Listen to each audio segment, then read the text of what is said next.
CU 편의점을 지납니다. 자, 요 CU 편의점을 돌아서 바다 쪽으로 내려가면요, 오늘 소개해드릴 포인트가 한눈에 들어옵니다. 사실은 여기서 조금 더 가야 됩니다. 일단 요 진입로인데요, 울산 낚시인이라면 모르는 분이 없을 것 같습니다. 엄청 유명한 곳입니다. 자, 저 멀리 빨간 등대 흰 등대 보이는 곳이요, 나사리고요. 그리고 저 끝 흰 등대가 바로 그 유명한 장군바위 뒤편 나사리 등대입니다.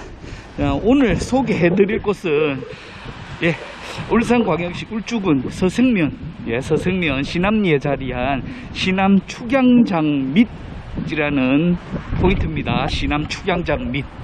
축양장은 말 그대로 육지에서 물고기들을 키우기 위해서 만들어진 그런 양식 시설인데요. 이 울산 서생군 같은 경우도 바닷가를 접하고 있다 보니까 곳곳에 축양장이 만들어져 있습니다. 그 축양장 같은 경우는 축양장에서 이 각종 사료를 이용해서 어린 물고기를 키우고요, 그 어린 물고기들을 먹다 남은 그 사료가 섞여 있는 물이 배수관을 통해서 바다로 이렇게 흘러나가거든요. 그 흘러나가는 배수관, 그 배수관에서 나가는 물 같은 경우는 안에 물고기들이, 안에서 키우던 물고기들이 먹다 남은 사료 찌꺼기, 그리고 물고기들이 배설물이 섞여 있기 때문에요, 이 바다에서 사는 다른 물고기들 입장에서는 좋은 먹이가 됩니다. 작은 물고기들이 그 먹잇감을, 사료를 먹기 위해서 모여들고요, 그렇게 모여든 작은 물고기들 잡아먹기 위해서 좀 더 큰 낚시 대상어들이 들어오고, 이러면서 아주 훌륭한 포인트가 되는 겁니다. 서생권에 자리한 여러 축양장 및 포인트 중에서 오늘 제가 소개해드릴 이곳 신암 축양장 밑은 축양장 최고의 포인트라고 해도 과언이 아닐 것입니다. 그런데요, 이렇게 이제 조금 진입하는데 시간이 걸립니다. 천천히 걸으면 한 5분 정도 걸어서 진입을 해야 되거든요. 자, 아까 보셨다시피 이 영상이 처음 시작되었던 CU 편의점, CU 편의점이 저 언덕 뒤에 있거든요. CU 편의점을 돌아서 바다로 나 있는 작은 오솔길 같은 길을 따라서 내려오면 이렇게 나사리 해수욕장 옆으로 이렇게 갯바위 지대가 펼쳐져 있거든요. 요 갯바위 지대를 돌아가야 됩니다. 이 갯바위 지대 같은 경우도 계절을 바꿔가면서 다양한 낚시 장르가 성행하는 특급 포인트입니다. 자, 지금 한겨울입니다. 한겨울에는요, 볼락로 낚시도 많이 하고요, 파도가 오늘처럼 좀 적당히 치주는 날에는 농어도 들어오는 경우가 많습니다. 자, 여름 시즌 되면 여기 원투 낚시, 그리고 뱅에돔도 잘 나옵니다, 여름에요. 자, 제가 지금 갯바위 장화를 착용을 했는데요, 편하게 진입하기 위해서는 갯바위 장화를 신는 게 낫습니다. 갯바위 장화 아니더라도 일반적인 낚시 단화를 신어도 들어가는데 문제는 없지만요, 편하고 안전하게 가려면 장화를 착용하는 게 낫습니다. 자, 여기 같은 경우도 신암 축양장에서 나오는 물이 지금 바다로 흘러가고 있죠. 근데 이곳 같은 경우는 주변 포인트가 수심이 그렇게 깊지 않기 때문에요, 제가 지금 소개해 드리려고 하는 신암 오리지널 축양장 밑보다는 포인트의 가치가 조금 떨어집니다. 자, 일단 한번 건너가 볼게요. 자, 이제 요 갯바위 지대를 돌아서면 바로 오늘 소개해드릴 포인트가 나옵니다. 울산 낚시인들, 특히 서생권에서 바다 낚시를 즐기시는 분들은 그곳 하실 겁니다.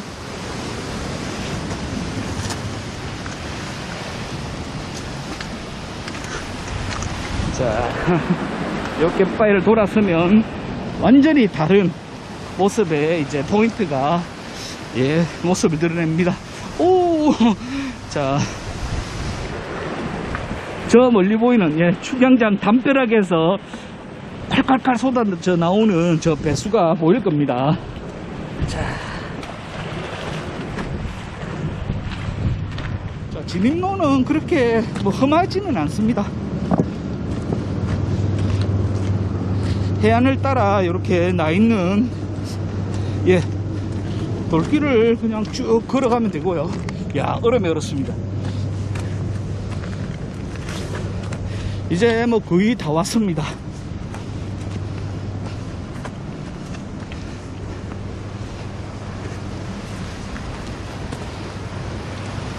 자,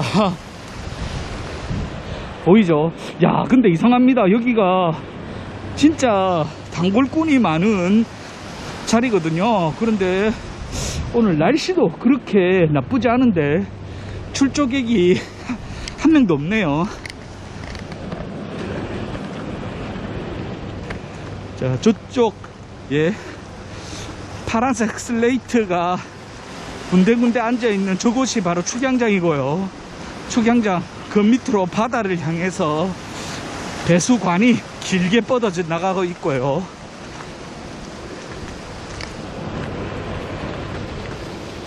자, 담에서 바로 바다로 내려가는 그 배수양도 엄청납니다. 저 배수양이 많을수록 조항이 좋다는 사실을 기억하십시오.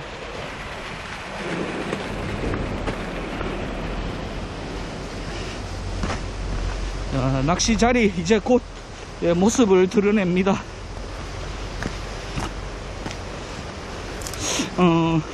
워낙 유명한 곳이라서 단골꾼이 많기 때문에 예, 포인트 정찰전이 아주 치열합니다. 그러다 보니까 아예 출조 자체를 생각하지 못하는 분들도 많은데요. 자, 오늘처럼 아예 낚시 한 명도 없는 경우도 있거든요. 그렇기 때문에 한번 예, 운동한다 생각하시고 한번 여건 살펴본다고 생각하시고 쭉 한번 들어와 보는 것도 괜찮을 것 같습니다.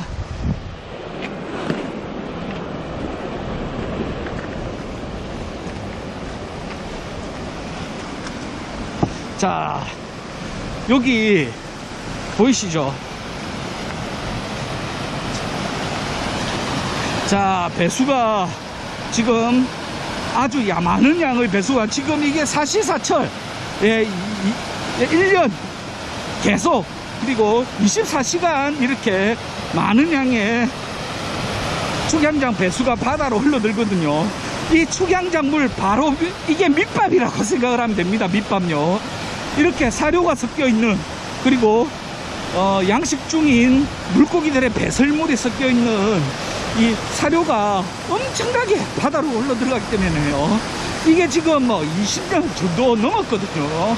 그렇기 때문에 이 주변은 그냥 이 물고기들 입장에서는 편하게 배를 채울 수 있는 그런 최고의 먹이 사냥터가 되는 겁니다. 자, 지금 수면에 엄청난 숭어떼가 지금 모여 있거든요. 자, 저 숭어를 훌치게 하기 위해서 오시는 분들도 많습니다. 자, 오늘은 보이지 않는데요. 저는 일단 이곳에서 겨울에 3가지 어종을 노립니다. 학꽁치, 올락, 그리고 농어입니다. 학꽁치는 낮낚시, 올락과 농어는 밤낚시입니다.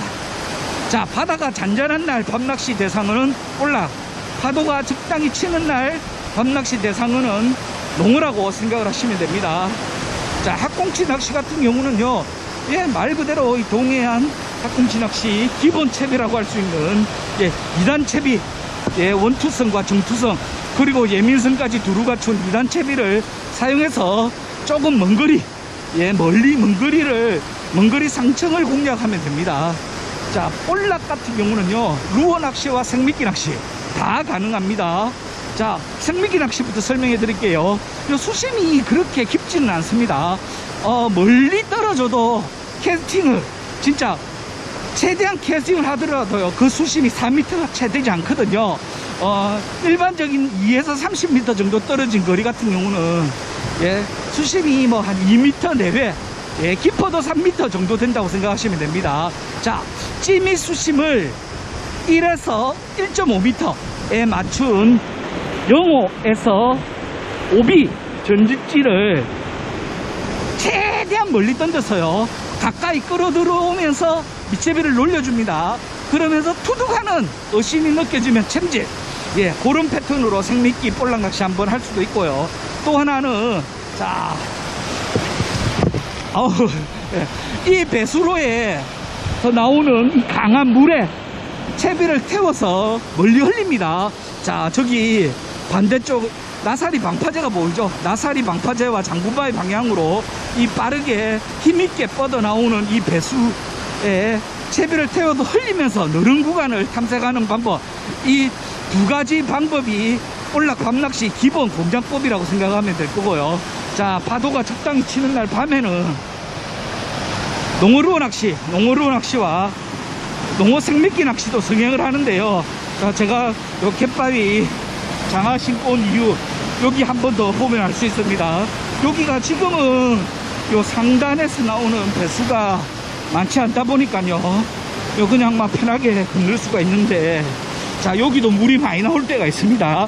그때는, 예, 장화를 신는 게 유리하겠죠. 자, 제가 장화를 신고 배수를 아예 건너왔습니다.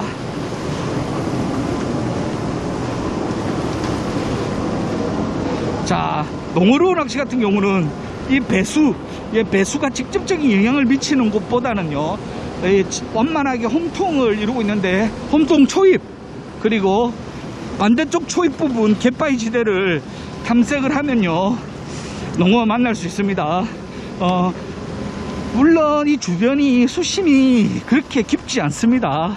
그렇기 때문에요, 자면 깊이가 1m 미만이 플로팅 미노 또는 침강 속도가 느리면서 멀리 날아가는 싱킹 타입 펜슬 베이트를 가지고 최대한 멀리 던진 후에요, 슬로우 릴링 액션을 연출하면서 상층과 중층을 더듬으며 가까이 끌어들이는 그런 패턴이 농어 루어 낚시 기본 전공법입니다. 자, 농어 생미끼 낚시 하시는 분들도 많은데요, 자, 아무래도 볼락과는 달리 농어 같은 경우는 여기서 뭐 겨울에 80cm가 넘는 대형급도 모습을 드러내거든요. 그렇기 때문에 일단 장비 제압력에 비중을 두고 튼튼하게 꾸려야 됩니다. 농어 찌낚시 같은 경우는 어신지의 부력, 잔존 부력, 예민성, 이런 게 뭐 물론 중요하겠죠. 하지만 볼락을 낚을 때와는 비교가 되지 않을 정도로 그런 게 약간, 예, 둔감하거든요, 농어라는 어종 자체가요. 그렇기 때문에 이제 안정성에 비중을 두고요, 예, 수심을, 공략 수심층을 그렇게 깊게 하지 않더라도 1에서 2m 사이 상층, 중하층을 노리더라도요, 2에서 3호, 4호 정도 되는 전지찌를 사용하는 게 유리합니다. 일단 부력이 커지면 중량도 많이 나가기 때문에요, 좀 더 멀리 공략할 수 있습니다. 자, 미끼는 당연히 청개지렁이 푸짐하게 보이도록 3마리, 4마리 정도 깨는 게 좋습니다. 자, 지금 보고 계신 신암 축양장 옆 이 갯바위 지대, 여기 같은 경우는, 예, 볼락, 농어, 학꽁치, 겨울에 이 세 어종이 다 낚이는 곳입니다. 자, 파도가 뭐 오늘 같은 경우는 세 어종 다 가능합니다. 예, 농어 루어 낚시, 농어 생미끼 낚시도 가능하고요. 자, 볼락도 이 정도 파도는 타고 놀거든요. 예, 타고 놀기 때문에 요 정도 상황에서는 볼락도 해질 무렵이 되면 본격적인 먹이 활동을 시작할 겁니다. 자, 해질 무렵과 동틀 무렵에는요, 들날물에 상관없이, 예, 볼락이 시원스러운 입질을 보일 때가 많습니다. 밤에는 수위가 상대적으로 높은 끝들물에서 초날물을 노리면 손맛볼 확률을 높일 수 있습니다. 자, 어떻습니까? 풍경도 끝내주고요. 자, 조항까지 좋은 겨울 알짜 생활 낚시 명소 신암 축양장 밑입니다. 여기가 이제 석축지대거든요. 낚시를 주로 하는 축양장 배수로 주변은 석축이 깔려 있고요. 그 전체적으로 그 만을 이루고 있는 초입 부분, 양 초입 부분은 이렇게 갯바위 지대가 펼쳐져 있습니다. 자신이 원하는 그런 포인트 여건에 맞춰서요 낚시를 하면 됩니다. 어느 곳이 더 낫다고 단정지어 얘기하기 어려울 정도로 포인트마다 나름대로 다 재미가 있습니다. 닭꽁치 노리려고 하면요, 예, 축양량 배수로 영향을 직접 주는 말 그대로 먹잇감이 많은 예, 구역, 요렇게 홈통 안쪽을 노리는 게 좋고요. 볼락 같은 경우는 한 곳에서 낚시를 오래 하시기보다는 여기서 한두 마리 뽑아내면 포인트 옮기고 또 한두 마리 뽑아내면 포인트 옮기면서 왔다 갔다 하면서 낚시를 하게 되면 쉽게 마리수를 채울 수 있을 겁니다. 자, 지금까지 예, 울산광역시 울주군 서생면 신암리에 자리한 신암 축양장 및 서축 그리고 그 주변 갯바위 낚시 여건을 현장에서 직접 설명해 드렸습니다.